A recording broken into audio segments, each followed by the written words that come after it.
Selamat pagi anak-anak, dimanapun kalian berada. Pada pertemuan sebelumnya kita sudah membahas mengenai materi ajar 1 tahun ke depan. Nah, dan di video sebelumnya, kalian sudah melihat video sentral tadi. Nah, di sana kalian sudah mulai mengamati bahwa manusia tersebut, makhluk hidup, dapat bergerak. Nah, kenapa makhluk hidup itu dapat bergerak? Kalian sudah menjawabnya. Dan apa yang digunakan makhluk hidup itu untuk bergerak? Kalian juga sudah menjawabnya. Apakah itu otot? Apakah hanya tulang? Apakah sendi? Nah, di sini kita akan membahas semuanya. Kita akan masuk ke sistem gerak manusia. Ini part 1. Karena nanti akan ada part 2 di pertemuan berikutnya. Kita akan mulai. Oke, kenapa makhluk hidup itu dapat bergerak? Jawaban kalian rata-rata sudah benar, yaitu karena adanya rangsangan dalam diri makhluk hidup atau dalam luar makhluk hidup. Nah, bagaimana sistem gerak manusia sebenarnya? Karena kita belajar pada sistem gerak manusia. Pada dasarnya, sistem gerak manusia itu dibagi menjadi dua, yaitu alat gerak pasif dan alat gerak aktif. Apa sih alat gerak pasif ini? Ada yang bisa jawab? Kalau bisa jawab, coba jawab di kolom komentar. Apa alat gerak aktif ini? Nah, mari kita lihat apa sih itu alat gerak pasif dan alat gerak aktif. Oke, untuk alat gerak pasif, nah kalian lihat gambar ini gambar apa? Iya, alat gerak pasif itu adalah tulang atau rangka. Itu merupakan alat gerak aktif yang pasif yang kita miliki.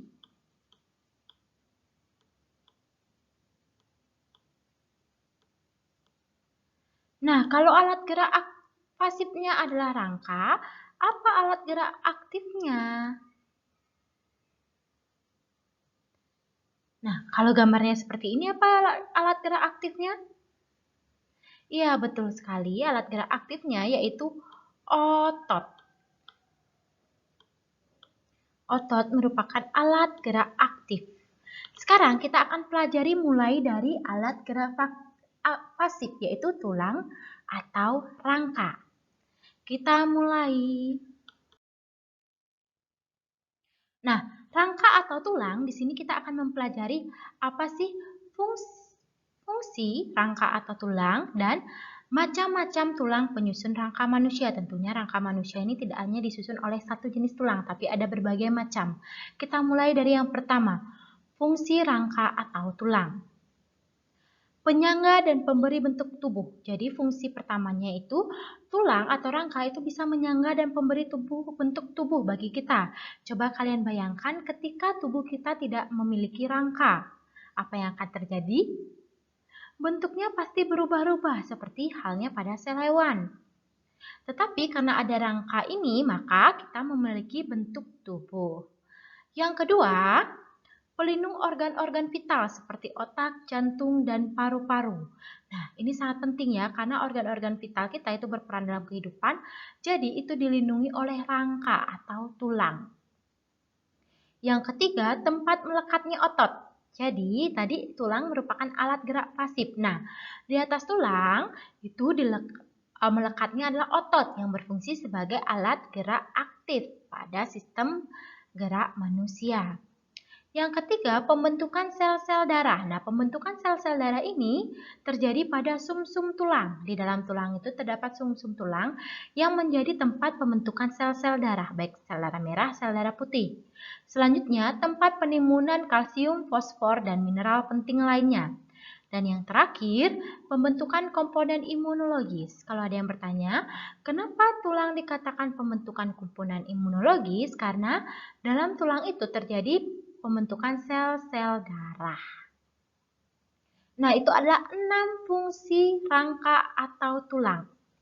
Bagi yang ada yang ingin ditanyakan, bisa ditanyakan di kolom komentar Google Classroom. Sekarang kita beranjak. Setelah kalian tahu fungsi rangka atau tulang, kalian sekarang akan mempelajari macam-macam tulang penyusun rangka manusia. Ada berapa sih macam-macam tulang penyusun rangka manusia? Nah, tulang-tulang penyusun rangka manusia ini yang pertama ada berdasarkan bentuknya. Yang kedua, berdasarkan matriksnya. Yang ketiga, berdasarkan sifat fisiknya. Dan yang keempat, berdasarkan tempatnya. Kita akan bahas satu-satu, mulai dari berdasarkan bentuknya, matriksnya, sifat fisiknya, dan berdasarkan tempatnya. Yuk kita mulai. Yang pertama, macam-macam tulang berdasarkan bentuknya. Ada 4 macam tulang berdasarkan bentuknya. Yang pertama, kalau gambar seperti ini, kira-kira bentuknya seperti apa yang kalian bayangkan? Iya, ini adalah tulang apa? Pipa. Jadi, tulang berdasarkan bentuknya yang pertama adalah tulang pipa.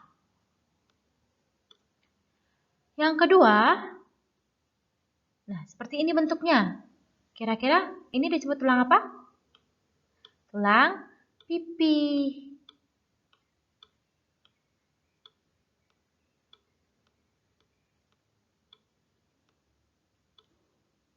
Yang ketiga, nah kalian bisa lihat yang dilingkari merah di pergelangan tangan. Nih, ini namanya tulang apa? Kira-kira? Tulang pendek. Ya.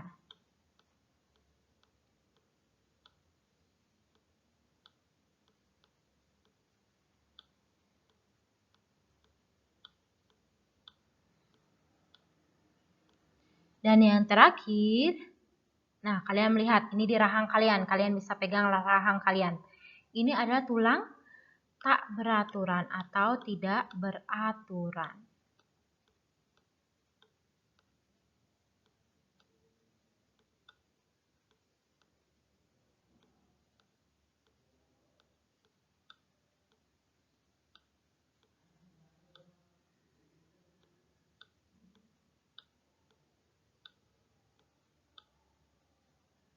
Nah, itu adalah macam-macam tulang berdasarkan bentuknya. Sekarang mari kita kupas satu persatu.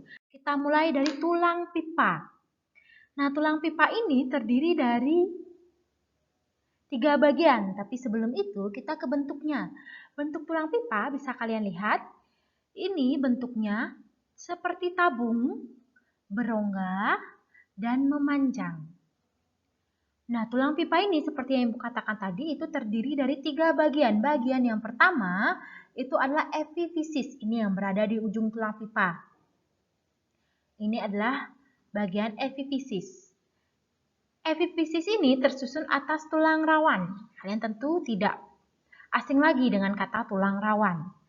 Bagian yang kedua, nah yang ada pada tengah ini kira-kira nama bagiannya apa? Ini adalah diafisis. Di diafisis ini terdapat sumsum merah dan sumsum kuning, di mana sumsum merah berfungsi sebagai tempat pembentukan sel darah, yang Ibu katakan tadi, di fungsi tulang, dan sumsum kuning itu berperan membentuk sel-sel lemak. Dan yang terakhir itu adalah cakra epifisis. Di mana sih letak cakranya? Iya, terletak di antara epifisis dan diafisis. Ini adalah cakra epifisis. Jadi ingat bahwa tulang pipa itu terdiri dari 3 bagian. Yang pertama epifisis, yang kedua diafisis, yang ketiga cakra epifisis. Kira-kira di mana saja letak tulang pipa kalau kalian lihat? Boleh kalian raba kira-kira yang mana sih tulang pipa? Apakah di sini, di sini, di sini, atau mungkin di tulang kering kalian? Nah, tulang paha kalian? Oke, kita akan lihat. Tulang pipa itu terdapat pada tulang lengan atas. Di sini boleh kalian raba tulang pipa. Tulang hasta. Di mana tulang hasta kira-kira? Ayo, nanti kalian jawab ya. Tulang pengupil, tulang telapak tangan, tulang ruas jari tangan, tulang selangka. Ini namanya tulang selangka. Kalian bisa raba di sini. Di antara leher kalian. Tulang paha, tulang kering, tulang betis, tulang telapak kaki, dan tulang ruas jari kaki. Itu adalah tempat-tempat yang terdapat tulang pipa. Oke, ada yang ditanyakan mengenai tulang pipa, bisa ditanyakan di kolom komentar. Nanti kalian bisa isi misalnya, Bertanya mengenai tulang pipa baru pertanyaannya, atau bertanya mengenai fungsi rangka baru pertanyaannya. Setelah tulang pipa, kita akan berlanjut ke tulang pipih. Dari bentuknya saja sudah kelihatan ya pipih. Gimana sih karakteristik dari tulang pipih itu sendiri? Yang pertama, yang pastinya berbentuk lempengan pipih dan lebar. Yang kedua, tersusun atas dua buah lempengan, yaitu lempengan tulang kompak dan spons. Sekarang kalau nanya, tulang kompak itu apa, Bu? Spons itu apa? Nanti kita bahas di berikutnya. Yang ketiga, terdapat pada tulang-tulang penyusun. Nah, ini tengkorak, wajah kalian bisa kalian ini tulang pipih, tulang dada, tulang rusuk, serta tulang belikat. Belikat ini yang nyambung tadi dengan tulang selangka ya. Oke, kita lanjutkan dengan tulang pendek. Kalian bisa raba pergelangan tangan kalian. Gimana sih karakteristik dari tulang pendek itu sendiri? Yang pertama berbentuk seperti kubus atau bulat. Nah, kalian raba di sini. Pasti bentuknya seperti kubus atau bulat. Yang kedua, berisi sumsum merah yang berfungsi sebagai tempat pembentukan sel darah merah dan sel darah putih. Yang ketiga, ini terdapat pada, seperti yang Ibu katakan tadi, pergelangan tangan, tulang pergelangan kaki, dan tempurung lutut. Kalian bisa raba juga tempurung lutut kalian. Oke, dan beralih ke jenis tulang berdasarkan bentuknya yang terakhir, yaitu tulang tidak beraturan. Nah, yang ini. Sudah jelas ya, di sini tidak beraturan. Karakteristiknya pastinya gabungan dari beberapa tulang. Yang kedua, tersusun atas tulang spons, tulang kompak, dan diselubungi oleh periosentrum. Kalau yang nanya, periosentrum itu apa? Itu adalah selubungan jaringan konektif. Yang ketiga, terdapat pada tulang rahang dan ruas-ruas tulang belakang. Ini, kalian bisa lihat. Oke, itu adalah 4 jenis tulang berdasarkan bentuknya. Yang pertama tadi ada tulang pipa, tulang pipih, tulang pendek, dan tulang tidak beraturan. Sekarang kita akan lanjut ke jenis tulang berikutnya. Nah, macam-macam tulang berdasarkan matriksnya. Yang tadi bertanya matriksnya, matriks itu adalah jaringan yang ada di antara sel-sel dalam tulang. Di sini juga tempat area penyimpanan pada tulang. Nah, berdasarkan matriksnya, ini tulang dibagi menjadi dua. Yang pertama ada tulang kompak yang tadi nanya, ini tulang kompak, yang ini. Ini namanya tulang kompak. Nah, yang kedua ada tulang spons, yang ini namanya tulang spons. Oke. Apa sih bedanya antara tulang kompak dan tulang spons tersebut? Mari kita lihat. Kita mulai ke tulang kompak. Nah, tulang kompak ini tidak memiliki celah atau matriks dalam rongga tulangnya. Nah, kalian lihat di sini apakah di sini ada celah? Tentu tidak ya. Nah, terdapat sistem Everest. Apa sih itu sistem Everest? Yang tahu? Nah, coba cari di buku mandirinya itu ada sistem Everest. Jadi, sistem Everest itu adalah satu kesatuan sel-sel tulang dan matriks yang mengelilingi pembuluh darah dan saraf. Nah, ini berfungsi untuk memelihara kehidupan sel-sel tulang.